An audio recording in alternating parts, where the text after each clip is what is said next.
ఏ బాటైనా పర్వాలేదంట, సమయంతో సాగటమే మన సింపుల్ సిద్ధాంతం.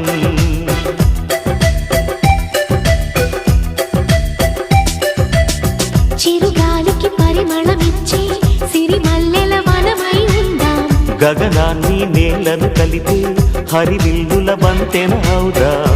ఆనందం అంటే అర్థం మనమందా, ప్రతి పూట పాతై సాగే హుషారు సరిగమలో.